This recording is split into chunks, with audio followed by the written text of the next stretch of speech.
Starting on the outside of your forearm, you have a group of extensor muscles that help extend your hands outward as well as side to side, and they're also highly involved in moving your fingers in all different directions. As we circle around the inside of the forearm, we find the muscles responsible for flexion of the wrist and the fingers, which primarily help you curl your hands and fingers inward.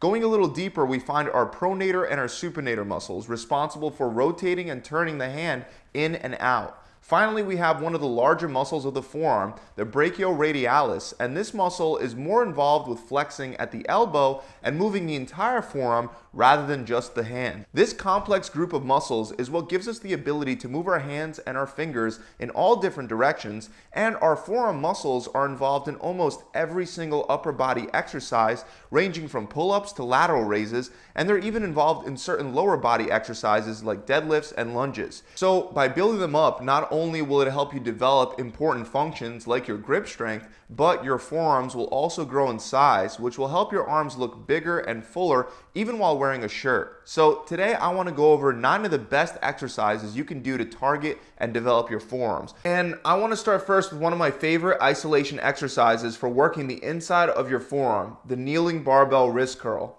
To begin, you would grab a barbell with your hands about shoulder width apart and your palms facing up. Then kneel down on the ground and position your forearms towards the end of the bench so that your wrists are hanging off the edge. Your shoulders should be nice and low so that your elbows are able to stay planted on the bench. From that position, you almost want to imagine that you're doing bicep curls, except instead of flexing at the elbows, we're now flexing at the wrists. So extend your wrists to lower the weight down and then simply curl your wrists back to bring the weight back up. Additionally, since your forearm muscles are responsible for flexing your fingers, when lowering down, you can allow the barbell to roll all the way down into your fingertips before curling it all the way back up. Besides incorporating more forearm muscles, doing it this way will also give you a better stretch at the bottom and it'll provide you with a slightly greater range of motion.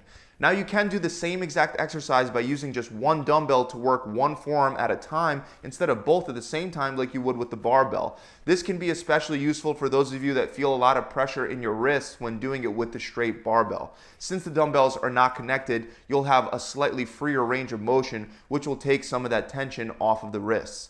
Another great way to isolate the inside of your forearm with a barbell is by performing the wrist curls standing straight up. I find it most effective to do these behind your back. So to set this up, you would rack a barbell a little lower than hip level. Then turn your back to the barbell and turn your hands over so that your knuckles are facing forward and palms are facing the barbell. From there, unrack the barbell and take a step backwards. Then, just like before, you're going to curl your wrists all the way up before lowering back down and repeating for reps. When doing it standing, you'll get a little bit of a shorter range of motion since you won't be able to hyperextend your wrists as far on the extension. However, this is still a very effective exercise to target the inner part of the forearm, and a great alternative to mix into your routine is to perform the same exercise with a cable. Using the cable will provide a slightly different constant form of tension on your inner forearms.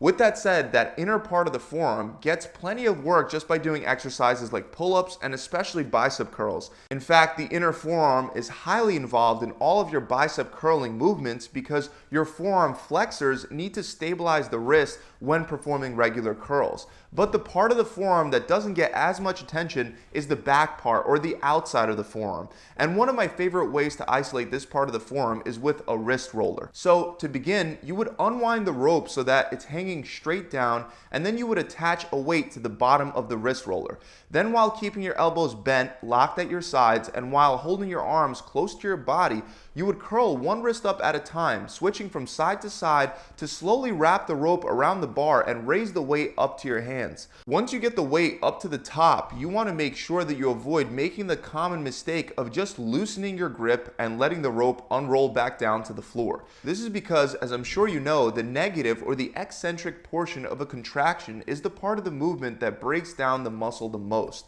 So you want to slowly unwind the rope the same way that you wound it up, alternating from one hand to the other until it's all the way at the bottom. Another common mistake that you want to avoid while doing this exercise is holding your arms straight out in front of your body in a frontal raise position. While this isn't necessarily bad for you, it's not as effective for your forearms because after about 30 seconds, your shoulders are going to start feeling a lot of fatigue, limiting the amount of rounds that you can roll the weight up and down due to shoulder fatigue rather than forearm fatigue. Now, just as a side note, keep in mind that you can always use this exercise to work the inside of your forearms, and you can do that one of two ways. The first way is by turning your hands over and holding your arms bent at a 90-degree angle. Then you would just alternate curling one wrist up at a time. The second way is to keep your hands in the same position as before, except instead of curling your knuckles up towards you, you would now curl them downward and alternate from side to side that way. All three of these exercise variations are excellent at hitting the forearms. I recommend doing 3 to 4 sets of 3 to 5 rounds per set, depending on how much weight you're using. And by the way, when I say a round, I'm talking about fully winding the weight up and unwinding it all the way down. That would count as one complete round. Another great exercise to target your outer forearms is the reverse wrist curl. These are very similar to the ones that we were doing earlier, and we can use the bench just like before, but this time we would just simply curl the barbell up with our knuckles up rather than down. But since the muscles on the outside of our forearms will typically be a little weaker than the muscles on the inside of the forearms, the bar itself might be a little too heavy for some of you to perform reverse wrist curls with. So if you can't do it with a barbell, grab a dumbbell and take a seat on the bench. Then place your forearm along your thigh towards the end so that your wrist is once again hanging off the edge. Then simply lower the dumbbell to get a nice stretch and then curl your wrist up by trying to drive your knuckles towards the ceiling. Then lower back down and repeat for reps.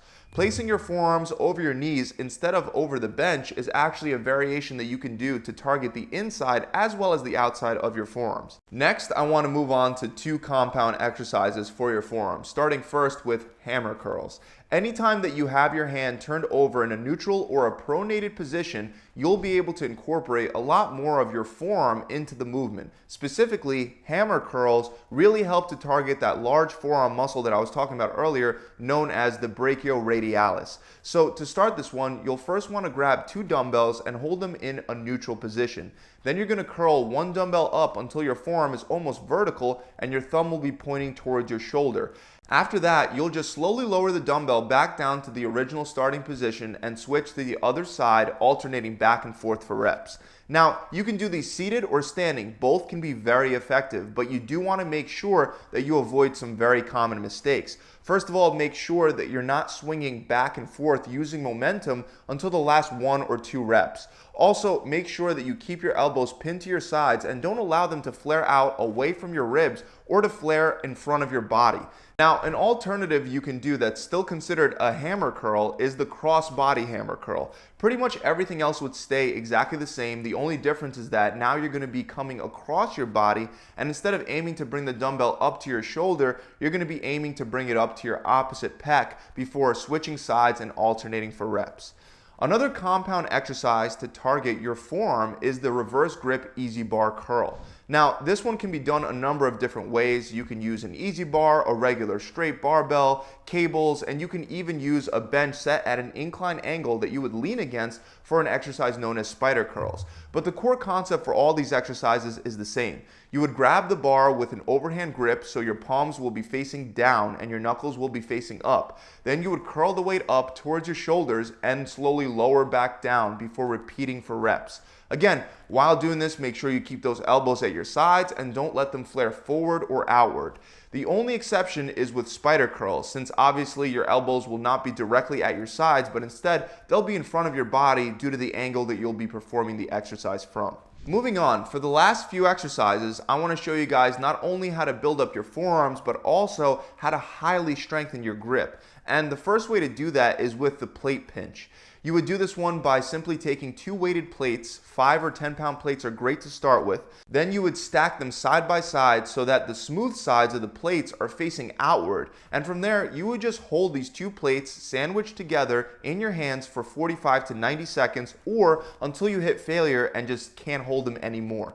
If you can hold it for longer than 90 seconds, you can of course go for a longer time frame, but I recommend moving up in weight instead, and you can do that by either stacking a third 10-pound plate onto the other 2, or you can take 2 25-pound plates and hold those 2 together. Just keep in mind, going from 10-pound plates to 25s is a pretty big jump. Another great exercise for grip and building up the forearm is the good old farmer walk. This one's pretty straightforward. You grab some really heavy dumbbells or a trap bar loaded with some really heavy weight and you simply walk. Now, that might sound easy, but it will absolutely exhaust not only your grip strength, but many other upper body muscles, including your biceps, shoulders, and traps. Again, here just 45 to 90 seconds of walking with a heavy weight load will provide an excellent challenge.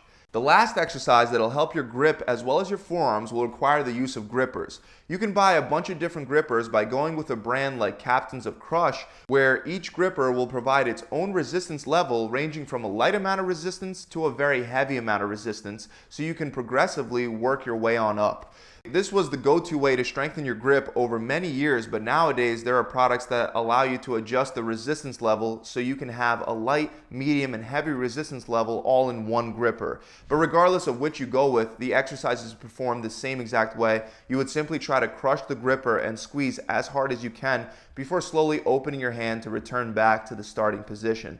Then you would just repeat that for reps. Now, other than all of these exercises, you can also use certain accessories to help incorporate more of your forearms and your grip strength into your workouts. For example, you can use thicker barbells if you have access to them, or you can buy what are known as fat grips to make it more challenging to grip and hold weights, whether you're doing rows, farmer walks, or curls. Additionally, with the fat grips, you can use them on a lot of different equipment other than just dumbbells and barbells. For example, you can even use them on the pull-up bar. And speaking of pull-ups, another accessory that you can use to strengthen your grip is what's known as the cannonball grip. You would attach these cannonballs to a pull-up bar and perform pull-ups that way. That about wraps it up, guys. I really hope that you enjoyed this video and that you got at least a few new ideas on how to challenge and develop your forearms as well as your grip strength to help those forearms grow bigger, wider, and stronger. I recommend taking a few of these exercises and throwing them in at the end of your bicep training workouts to further stimulate the forearms.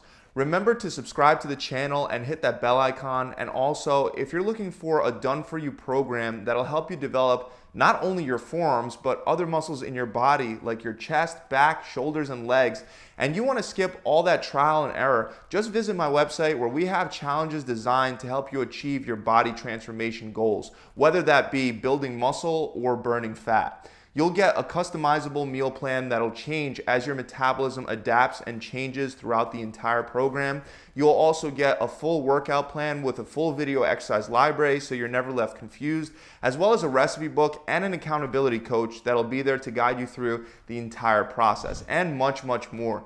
To find out more, you can click the link below in the description, or you can visit my website directly at gravitytransformation.com. I'll see you guys soon.